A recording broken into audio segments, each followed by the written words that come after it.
Hello, എല്ലാവരും അപ്പം നാളത്തെ സദ്യയ്ക്ക് വേണ്ടിയിട്ടുള്ള അവസാനഘട്ട ഒരുക്കങ്ങളൊക്കെ പൂർത്തിയാക്കിയിട്ട് ഇരിക്കുകയായിരിക്കും അല്ലേ. അപ്പോൾ നമ്മൾ സദ്യയിലേക്ക് ഒഴിച്ചുകൂടാനാവാത്ത കുറച്ച് വിഭവങ്ങളും കൂടി നമ്മൾ തയ്യാറാക്കേണ്ടതുണ്ട്. അതായത് രസം, പായസം, അച്ചാർ അങ്ങനെയുള്ള സംഭവങ്ങളുടെ ഒരു കുഞ്ഞായിട്ടുള്ള വീഡിയോ ആണ് കേട്ടോ ഇന്ന്. അപ്പോൾ ആദ്യം തന്നെ നമുക്ക് സദ്യ സ്റ്റൈൽ രസം, അതായത് കല്യാണ സദ്യക്കൊക്കെ ഉണ്ടാക്കുന്ന സിമ്പിളായിട്ടുള്ള എന്നാൽ സ്വാദിഷ്ടമായിട്ടുള്ള രസത്തിൻ്റെ റെസിപ്പിയാണ് കേട്ടോ. അപ്പോൾ എൻ്റെ എല്ലാ പ്രിയപ്പെട്ടവർക്കും ഒരുപാട് സ്നേഹത്തോടെ വീഡിയോയിലേക്ക് സ്വാഗതം. വെളിച്ചെണ്ണ ഒഴിച്ച് കടുക് ഉലുവ പൊട്ടിച്ചു, ഇഞ്ചി വെളുത്തുള്ളി ചെറിയുള്ളി ചതച്ചത് ഇട്ട് കൊടുത്തു. അതിനുശേഷം 2 പച്ചമുളകും കൂടി കീറിയിട്ട് കൊടുക്കുന്നുണ്ട് കേട്ടോ. പിന്നെ നമ്മൾ ഇടികല്ലിലേക്ക് ചെറിയ ജീരകവും കുരുമുളകും ഒന്ന് പൊടിച്ച് ചേർക്കണം കേട്ടോ. അപ്പോൾ അത് പൊടിച്ചതും കൂടി ഒന്ന് പൊടിക്കാൻ തന്നെ ഫൈൻ പൗഡറായിട്ട് പൊടിക്കണ്ട, ഇടികല്ലിട്ട് ജസ്റ്റ് ഒന്ന് ക്രഷ് ചെയ്തെടുത്താൽ മാത്രം മതി കേട്ടോ. അതും കൂടി ചേർത്ത് നന്നായിട്ട് വഴറ്റി നല്ല രീതിയിൽ അതിൻ്റെ പച്ചമണമൊക്കെ മാറി ഒന്ന് മൂത്ത് വരട്ടെ കേട്ടോ. ഈ ഒരു ടൈമിൽ നന്നായിട്ട് പഴുത്ത തക്കാളി ഉണ്ടെന്ന് വെച്ചാൽ അത് ചേർത്ത് കൊടുക്കുക. ഇനിയിപ്പോൾ ചെറിയ തക്കാളി ആണെങ്കിൽ 2 ചേർത്തോളൂ, വലിയ തക്കാളി ആണെങ്കിൽ 1 ചേർത്ത് കൊടുത്താൽ മതി. അതും കൂടി ചേർത്തിട്ട് നല്ല രീതിയിൽ വഴറ്റിയെടുക്കണം. തക്കാളീൻ്റെ പച്ചമണവും നമ്മൾ ചേർത്ത് കൊടുത്തിട്ടുള്ള ബാക്കിയുള്ള ഇൻഗ്രീഡിയൻസിൻ്റെ ഒക്കെ പച്ചമണം മാറട്ടെ. പിന്നെ ഒരു ചെറിയ കൈപ്പിടി അളവിൽ മല്ലിയിലയും കൂടി ഈ ഒരു ടൈമിൽ ചേർത്ത് കൊടുക്കുക കേട്ടോ. അപ്പോൾ മല്ലിയിലയിൽ നമ്മൾ കട്ട് ചെയ്ത് വെക്കുമ്പോൾ ഇലയുടെ ഭാഗവും തണ്ടിൻ്റെ ഭാഗവും 2ആയിട്ട് കട്ട് ചെയ്ത് വെച്ചിട്ടുണ്ടെങ്കിൽ നമ്മൾ ഈ ഒരു വഴറ്റുന്ന സമയത്ത് ആ ഒരു തണ്ടിൻ്റെ ഭാഗം ചേർത്ത് കൊടുക്കുക കേട്ടോ. പിന്നെ ചെറുതാക്കി അരിഞ്ഞിട്ടുള്ള കായത്തിൻ്റെ പീസ് ഇട്ട് കൊടുത്തിട്ടുണ്ട്. ഇപ്പം എൻ്റെ അടുത്ത് കട്ടക്കായാണ് ഉള്ളത്, നിങ്ങളുടെ അടുത്ത് പൊടിക്കായാണെന്നുണ്ടെങ്കിൽ കുറച്ചുകൂടി കഴിയുമ്പോൾ പൊടി ഇട്ട് കൊടുത്താൽ മതി കേട്ടോ. അപ്പോൾ കായം കൂടി ചേർത്ത് മൂപ്പിച്ചതിന് ശേഷം പൊടികളായിട്ട് ഒരു 1/2 ടീസ്പൂൺ അളവിൽ മല്ലിപ്പൊടിയും 3/4 ടീസ്പൂൺ അളവിൽ മുളക് പൊടിയും 1/4 ടീസ്പൂൺ മഞ്ഞൾപ്പൊടിയും കൂടി ചേർത്ത് കൊടുക്കുന്നുണ്ട്. പൊടിയുടെ പച്ചമണം മാറുന്നത് വരെ നല്ല രീതിയിൽ വഴറ്റിയെടുക്കുകയാണ് കേട്ടോ. അപ്പോൾ രസം ഇങ്ങനെ മാത്രമല്ല, 2, 3, 4 തരത്തിൽ നമുക്ക് വെക്കാനായിട്ട് പറ്റും. അതിലൊരു രീതിയാണ് കേട്ടോ ഇത്.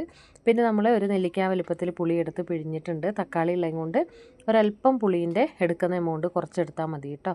അപ്പോൾ അതിലേക്ക് നമ്മൾ പുളിവെള്ളം ഒഴിച്ച് കൊടുത്തതിന് ശേഷം ആവശ്യത്തിന് വെള്ളം കൂടി ചേർത്ത് കൊടുക്കുക കേട്ടോ. പുളി വെള്ളം ചേർത്തിട്ട് ആവശ്യത്തിനുള്ള നല്ല ലൂസായിട്ടാണല്ലോ രസം ഉണ്ടാവുക, അപ്പോൾ അതിന് വേണ്ടിയിട്ടാണ് കേട്ടോ. ആവശ്യത്തിന് വെള്ളം ഒഴിച്ചു കൊടുത്തു. പിന്നെ ഒരു ടിപ്പ് എന്ന് പറയുന്നത് ഇതാണ്, നന്നായിട്ട് തിളച്ച് വരുന്നതിലേക്ക് 2, 3 ടീസ്പൂൺ അളവിൽ നമ്മൾ സാമ്പാറിലൊക്കെ ചേർക്കുന്ന പരിപ്പെടുത്ത് നന്നായിട്ട് വേവിക്കുക. വേവിച്ച് ഉടച്ചെടുത്തിട്ട് ഫൈനൽ റൗണ്ടിൽ ആ ഒരു പരിപ്പിൻ്റെ കൂട്ടും കൂടി ചേർത്ത് കൊടുക്കുക. ഭയങ്കര സ്വാദാണ് കേട്ടോ സദ്യയിലേക്ക് ഈ ഒരു രസം എന്ന് പറഞ്ഞിട്ടുണ്ടെങ്കിൽ. പിന്നെ നമ്മളതിലേക്ക് വേണ്ടുവോളം മല്ലിച്ചപ്പും കൂടി ഇട്ട് കൊടുത്താൽ നമ്മൾ അടിപൊളിയായിട്ടുള്ള രസം അവിടെ റെഡിയായി. ഇനി നമുക്ക് പെട്ടെന്ന് ഉണ്ടാക്കിയെടുക്കാൻ പറ്റുന്ന ഒരു മാങ്ങച്ചാറ് നോക്കാം കേട്ടോ. മാങ്ങച്ചാർ എന്ന് പറഞ്ഞാൽ ഇൻസ്റ്റൻറ്റ് പിക്കിളാണ്. നമ്മൾ വീട്ടിൽ തന്നെ നമ്മൾ ഫ്രിഡ്ജിൽ മാങ്ങ സൂക്ഷിച്ചിട്ടുണ്ടെന്ന് ഞാൻ ഒത്തിരി തവണ പറഞ്ഞിട്ടുണ്ടല്ലോ. ഞാൻ ഒരുപാട് നാൾ പച്ചമാങ്ങ സൂക്ഷിച്ച് വെക്കാറുണ്ട്. എങ്ങനെയാണ് വെക്കുന്നതെന്നുള്ളതിൻ്റെയൊക്കെ വീഡിയോ ഞാൻ മുന്നേ ഇട്ടിട്ടുണ്ട് കേട്ടോ. പരിഞ്ഞെടുത്ത മാങ്ങയിലേക്ക് ആവശ്യത്തിന് മുളക് പൊടിയും ആവശ്യത്തിന് ഉപ്പ് പൊടിയും നന്നായിട്ടങ്ങ് പുരട്ടിയെടുക്കുക കേട്ടോ. സദ്യ വിളമ്പാൻ എടുത്തു വെച്ചതിന് ശേഷം മാത്രം ഉണ്ടാക്കിയെടുക്കാൻ പറ്റുന്ന ഒരു അച്ചാറാട്ടോ. അത്ര സമയം ഇതിന് വേണ്ടുള്ളൂ. അപ്പോൾ അതേ നന്നായിട്ട് ഉപ്പുപൊടി മുളക് പൊടി അതുപോലെ അങ്ങ് മിക്സ് ചെയ്തെടുക്കുക കേട്ടോ. ആദ്യം തന്നെ നല്ല രീതിയിൽ കോട്ട് ചെയ്തെടുക്കുക. പിന്നെ മുളക് പൊടി കൂടുതൽ വേണം, എരിവ് കൂടുതൽ വേണം എന്നുള്ളവർക്ക് നല്ലോണം കുറച്ചുകൂടി ഇട്ടുള്ളൂ. ഞാനിപ്പോൾ പാകത്തിന് കുറച്ചളവിൽ മാത്രമേ ഇട്ടിട്ടുള്ളൂ കേട്ടോ. ജസ്റ്റ് ഒന്ന് കളറ് മാറിയേ വേണ്ടുള്ളൂ. നല്ല രീതിയിൽ ഇതന്നിങ്ങോട്ട് വഴണ്ട് വരട്ടെ കേട്ടോ. നന്നായിട്ട് അതിൽ കിടന്ന് മൂത്ത് വരണം. നമ്മൾ ചേർത്ത് കൊടുത്തിട്ടുള്ള കടുകൊക്കെ പൊട്ടണം, ഉലുവയൊക്കെ പൊട്ടണം. അതെല്ലാം നന്നായി മൂത്ത് വരുമ്പോൾ ഒരു പിഞ്ചളവിൽ മാത്രം ഒന്ന് മുളക് പൊടി ചേർത്ത് കൊടുക്കുക കേട്ടോ. മുളക് പൊടീൻ്റെ അളവ് കൂടുതൽ വേണ്ടവർ കൂടുതൽ ചേർത്തോളൂ. എന്നിട്ട് നമ്മൾ തിരുമ്മി മാറ്റി വെച്ചിരിക്കുന്ന മാങ്ങയുടെ കൂട്ടിലേക്ക് അങ്ങ് ചേർത്ത് കൊടുത്താൽ നല്ല അടിപൊളിയായിട്ടുള്ള ഇൻസ്റ്റൻ്റ് ആയിട്ടുള്ള മാങ്ങാപ്പിക്കിൾ റെഡി ആയിട്ടുണ്ട് കേട്ടോ. അപ്പോൾ അടുത്തായിട്ട് നമ്മൾ ചെയ്യാൻ പോകുന്നത് നാരങ്ങച്ചാറാണ് കേട്ടോ. സദ്യയിൽ നാരങ്ങച്ചാറിന് ഒരു ഗംഭീര സ്ഥാനം തന്നെ ഉണ്ടല്ലോ. അത്രയും സ്വാദാണ് നമ്മൾ സദ്യ കഴിക്കുമ്പോൾ നാരങ്ങച്ചാർ അല്ലേ. അപ്പോൾ നാരങ്ങച്ചാർ വളരെ പെട്ടെന്ന് എങ്ങനെയാണ് ഉണ്ടാക്കിയെടുക്കാമെന്ന് നോക്കാം കേട്ടോ. എന്താ പറയുക, ആദ്യം തന്നെ നന്നായിട്ട് വാഷ് ചെയ്യണം നാരങ്ങ. നന്നായിട്ട് വാഷ് ചെയ്തിട്ട് നമ്മൾ ഇഡ്ഡലി ചെമ്പിൻ്റെ തട്ടിലിട്ടിട്ട് പുഴുങ്ങിയെടുക്കും. ചില ആളുകൾ ഇത് ഡയറക്റ്റ് വെള്ളത്തിലിട്ട് പുഴുങ്ങിയെടുക്കുന്നവരുണ്ട് കേട്ടോ. അപ്പോൾ അങ്ങനെ ചെയ്യുന്നവരാണെന്നുണ്ടെങ്കിൽ അതിലും സ്വാദ്. ഇതുപോലെ നന്നായിട്ട് കഴുകിയിട്ട് ആവിയിലിട്ടിട്ട് പുഴുങ്ങിയെടുക്കുന്നതാണ് കേട്ടോ. പിന്നെ നാരങ്ങ അച്ചാറിലേക്ക് വേണ്ട അളവിൽ മുളക് ഞാൻ കട്ട് ചെയ്തെടുത്തിട്ടുണ്ട്. ഇതിപ്പോൾ ഒരു 6-7 മുളക് ഉണ്ടാവും കേട്ടോ. പിന്നെ ചെറിയുള്ളി കട്ട് ചെയ്തെടുത്തു. പിന്നെ കറിവേപ്പില കട്ട് ചെയ്തെടുത്തിട്ടുണ്ട്. പിന്നെ ഇഞ്ചി വെളുത്തുള്ളി അങ്ങനെയുള്ള കാര്യങ്ങളൊക്കെ പൊളിക്കണം. പിന്നെ ഇഞ്ചിയും വെളുത്തുള്ളിയൊക്കെ ഇഞ്ചി ആണെങ്കിൽ നീളത്തിൽ കനം കുറച്ച് അരിഞ്ഞെടുക്കണം. വെളുത്തുള്ളി പിന്നെ ചെറുതായതുകൊണ്ട് ഒത്തിരി വലിയ വെളുത്തുള്ളി ആണെന്നുണ്ടെങ്കിൽ അത് കീറിയെടുത്തോളൂ. ചെറുതാണെങ്കിൽ അങ്ങനെ തന്നെ ഇട്ടാൽ മതി കേട്ടോ. അപ്പം നല്ലെണ്ണയാണ് 2 ടീസ്പൂൺ അളവിൽ ഞാൻ നല്ലെണ്ണ എടുത്തിട്ടുണ്ട്. അതിലേക്ക് നമ്മൾ ഒരു 1/4 ടീസ്പൂൺ അളവിൽ ഉലുവ ഇട്ട് കൊടുത്തു. ഒരു 1/2 ടീസ്പൂൺ അളവ് കടുക് ഇട്ട് കൊടുത്തിട്ടുണ്ട്. പിന്നെ നമ്മൾ കായത്തിൻ്റെ പീസാണ് എൻ്റെ അടുത്ത്, കട്ടക്കായാണ് ഉള്ളത്, അതുകൊണ്ടാണ് കായത്തിൻ്റെ പീസ് ഇപ്പോഴേ ഇട്ട് കൊടുത്തത് കേട്ടോ. പിന്നെ നമ്മൾ അരിഞ്ഞു വെച്ചിരിക്കുന്ന പച്ചമുളക്, വെളുത്തുള്ളി, ഇഞ്ചി ചേർത്ത് കൊടുത്തിട്ടുണ്ട്. ഇനി ഇത് നന്നായിട്ട് എണ്ണയിൽ കിടന്നിട്ട്, നല്ലെണ്ണ തന്നെ വേണം കേട്ടോ. നല്ലെണ്ണയാണെങ്കിലാണ് നമ്മൾ അച്ചാർ കുറച്ച് നാൾ ഇരിക്കുകയുള്ളൂ. അതുപോലെ തന്നെ സ്വാദും നല്ലെണ്ണയിലുള്ള ഇട്ടിട്ടുള്ള അച്ചാർ കഴിക്കാനാണ് കേട്ടോ. അപ്പം നല്ലോണം അതങ്ങ് വഴട്ടുക.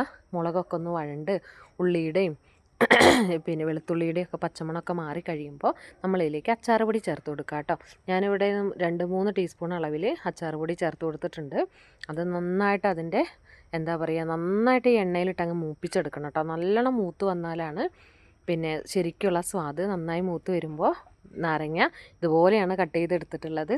കട്ട് ചെയ്ത നാരങ്ങയും ആവശ്യത്തിന് ഉപ്പ് ഇട്ട് കൊടുത്തിട്ടുണ്ട്. നല്ല പുളിയുള്ള നാരങ്ങ ആയതുകൊണ്ട് തന്നെ അച്ചാറിൽ എപ്പോഴും ഉപ്പിൻ്റെ അളവ് കൂടുതലാണ് വേണ്ടത് കേട്ടോ. ഒരു പിടുത്തം കറിവേപ്പിലയും കൂടി ഇട്ടിട്ട് നന്നായിട്ട് ഇതങ്ങ് മിക്സ് ചെയ്തിട്ട് അങ്ങനെ തന്നെ ഒരു ദിവസത്തോളം അങ്ങനെ തന്നെ വേണമെങ്കിൽ വെക്കാം. അല്ലാന്നുണ്ടെങ്കിൽ ഇത് ചൂടാറുന്ന ടൈമിൽ തന്നെ നമുക്ക് ഈ ഒരു പൊടിയൊക്കെ എല്ലായിടത്തും ആവുന്ന പാകത്തിനുള്ള സുർക്കയാണ് ഒഴിച്ച് കൊടുക്കുക കേട്ടോ.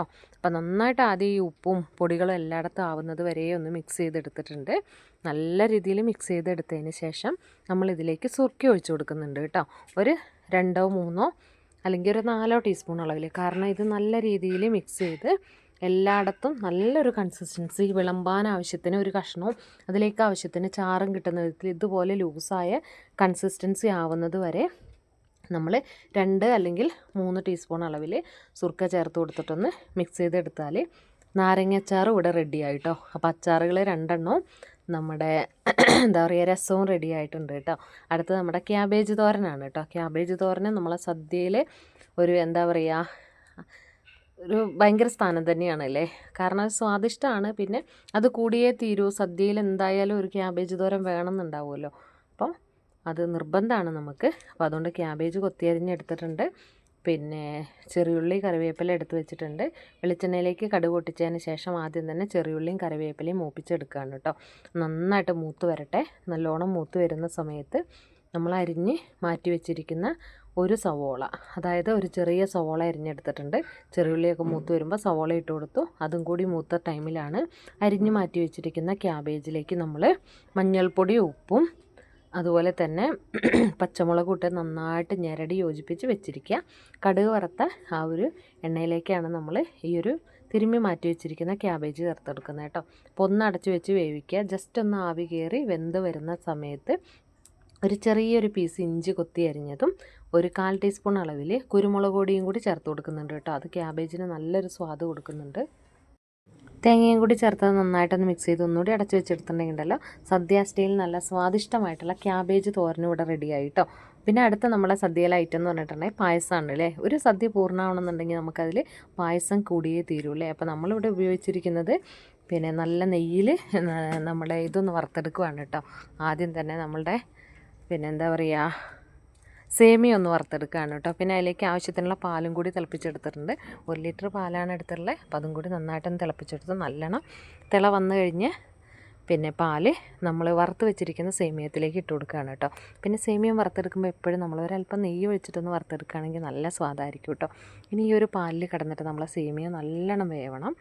പിന്നെ അപ്പോൾ അത് ഇടയ്ക്കിടയ്ക്ക് ഒന്ന് ചെക്ക് ചെയ്ത് നോക്കുന്നുണ്ട് ഞാൻ വെന്തിട്ടുണ്ടോ എന്ന്. എന്നാൽ ഒരുപാട് വേവ് കൂടിയും പോകരുത് കേട്ടോ. അപ്പോൾ പാകം വേവായി കഴിഞ്ഞതിന് ശേഷം മാത്രമാണ് ഇതിൽ നമ്മൾ പഞ്ചസാര ചേർക്കാനായിട്ട് പാടുള്ളൂ കേട്ടോ. പഞ്ചസാരേൻ്റെ മധുരം ചെന്ന് കഴിഞ്ഞിട്ടുണ്ടെങ്കിൽ പിന്നെ സേമിയ വേവില്ല. അപ്പോൾ അതുകൊണ്ട് ആവശ്യത്തിന് വെന്ത് കഴിഞ്ഞപ്പോൾ ഞാനിത് പഞ്ചസാരയും കൂടി ചേർത്ത് കൊടുത്തു കേട്ടോ.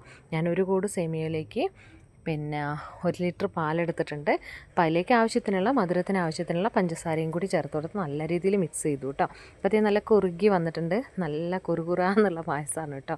പായസം എപ്പോഴും അങ്ങനെ ആയിരിക്കുമല്ലോ വേണ്ട. അപ്പോൾ ഈ ഒരു സമയത്ത് ഇത് ഒക്കെ മിക്സ് ചെയ്ത് കഴിഞ്ഞിട്ട് മിൽക്ക് മെയ്ഡ് ഉണ്ടെന്നുണ്ടെങ്കിൽ ഈ ഒരു ടൈമിൽ ഒഴിച്ചു കൊടുത്തോളൂ കേട്ടോ. അപ്പോൾ ഞാനിപ്പോൾ അത് ഒഴിച്ചു കൊടുക്കുന്നില്ല. പിന്നെ ഒരല്പം ചെറിയ ജീരകവും അതുപോലെ തന്നെ നമ്മളുടെ ഏലക്കായും കൂടി വറുത്ത് പൊടിച്ച് ചേർക്കുന്നുണ്ട്. പിന്നെ നല്ല നെയ്യിലേക്ക് നമ്മൾ ആദ്യം തന്നെ കശുവണ്ടി ഇട്ട് കൊടുക്കുക കേട്ടോ. കശുവണ്ടി ഇട്ടിട്ട് അത് അത്യാവശ്യം നല്ല രീതിയിലൊന്ന് ബ്രൗൺ കളറായിട്ട് മുരിഞ്ഞ് വരുന്ന സമയത്ത് കിസ്മിസും കൂടി ചേർത്ത് കൊടുക്കുക കേട്ടോ. നല്ല രീതിയിൽ കിസ്മിസൊക്കെ ഒന്ന് എന്താ പറയുക മുരിഞ്ഞിങ്ങനെ വലുതായി വരും, നല്ലോണം വീർത്ത് വരും. ആ ഒരു ടൈമിലാണ് നമ്മൾ തീ ഓഫാക്കേണ്ടതുള്ളൂ കേട്ടോ. അപ്പോൾ ആദ്യം തന്നെ ഒരേ ഇതിന് വേണ്ടിയിട്ട് സെപ്പറേറ്റ് 2 നെയ്യ് എടുക്കേണ്ട ആവശ്യമില്ല. ആദ്യം നമ്മൾ കശുവണ്ടി ഇട്ട് കൊടുക്കുക. കശുവണ്ടി നല്ല രീതിയിലൊന്ന് ബ്രൗൺ കളറായി വരുന്ന സമയത്ത് വേണം നമ്മൾ മുന്തിരി ചേർത്ത് കൊടുക്കാൻ. പിന്നെ മുന്തിരി നന്നായിട്ട് മുരിഞ്ഞ് മൂത്ത് വീർത്ത് വരുന്നത് വരെ വെയിറ്റ് ചെയ്യുക കേട്ടോ. അപ്പോൾ ആ ഒരു ടൈമിൽ അതും കൂടി നമ്മൾ പായസത്തിൽ ചേർത്താൽ നമ്മളെ പായസം ഇവിടെ റെഡി ആയിട്ടോ. അപ്പോൾ ഇതോടുകൂടി നമ്മളെ സദ്യ സീരീസിൻ്റെ 3 തരത്തിലുള്ളതിലും ആദ്യം നമ്മളൊരു 10 മിനിറ്റിൽ ചെയ്യാൻ പറ്റുന്ന 7 തരം വിഭവങ്ങൾ, പിന്നെ 16 മിനിറ്റിൽ ചെയ്യാൻ പറ്റുന്ന 10 തരം വിഭവങ്ങൾ അപ്ലോഡ് ചെയ്തിട്ടുണ്ട്. അപ്പോൾ ഇതും കൂടി ആകുമ്പോഴത്തേക്കും ഒരു പൂർണ്ണമായ സദ്യയ്ക്ക് വേണ്ട എല്ലാ സാധനങ്ങളും നമ്മൾ അപ്ലോഡ് ചെയ്ത് കഴിഞ്ഞു. കാണാത്തവരുണ്ടെങ്കിൽ എല്ലാവരും ഒന്ന് കാണാൻ സപ്പോർട്ട് ചെയ്യുക. നിങ്ങളുടെ ഫ്രണ്ട്സിനും റിലേറ്റീവ്സിനും ഒക്കെ ഒന്ന് ഷെയർ ചെയ്ത് കൊടുക്കുക. അപ്പോൾ എല്ലാവർക്കും ഒരുപാട് നല്ലൊരു ദിവസമാവട്ടെ, നല്ലൊരു ഓണമാവട്ടെ. അപ്പോൾ എല്ലാവരും ഹാപ്പി ആയിട്ടിരിക്കുക, സന്തോഷമായിട്ടിരിക്കുക. എൻ്റെ എല്ലാ പ്രിയപ്പെട്ടവർക്കും ഒരുപാട് സന്തോഷത്തോടു കൂടി ഹാപ്പി ഓണം. അപ്പോൾ എല്ലാവരും സന്തോഷത്തോടു കൂടി ഓണം ആഘോഷിക്കുക. അപ്പോൾ വിഭവങ്ങളൊക്കെ ഇഷ്ടപ്പെട്ടാൽ നിങ്ങൾ കമൻറ്റ് രൂപത്തിൽ കമൻറ്റൊക്കെ അറിയിക്കുക കേട്ടോ. അപ്പോൾ ലൈക്ക് തരാനും പിന്നെ എന്താ പറയുക ഹൈപ്പ് തരാനും മറന്നു പോകരുത്. പിന്നെ നമ്മുടെ ചാനൽ നിങ്ങൾക്ക് ഇഷ്ടപ്പെടുന്നുണ്ടെങ്കിൽ ഒന്ന് സബ്സ്ക്രൈബ് ചെയ്ത് കൂടെ കൂട്ടുക. ഓണവിഭവങ്ങളൊക്കെ കാണുക, എല്ലാവർക്കും തയ്യാറാക്കി നോക്കുക. നിങ്ങളുടെ നിർദ്ദേശങ്ങൾ എന്താണെന്നുണ്ടെങ്കിൽ അത് കമൻറ്റ് രൂപത്തിൽ നമ്മളെ അറിയിക്കുക കേട്ടോ. പിന്നെ അപ്പോൾ എല്ലാവർക്കും നല്ലൊരു ഓണക്കാലം ആവട്ടെ, എല്ലാവർക്കും ഒരുപാട് നല്ല ദിവസങ്ങളാവട്ടെ. അപ്പോൾ ഹാപ്പി ഓണം. സ്നേഹത്തോടെ ഇരിക്കുക, സന്തോഷമായിട്ടിരിക്കുക. അടുത്ത വീഡിയോയിൽ വീണ്ടും കാണാം.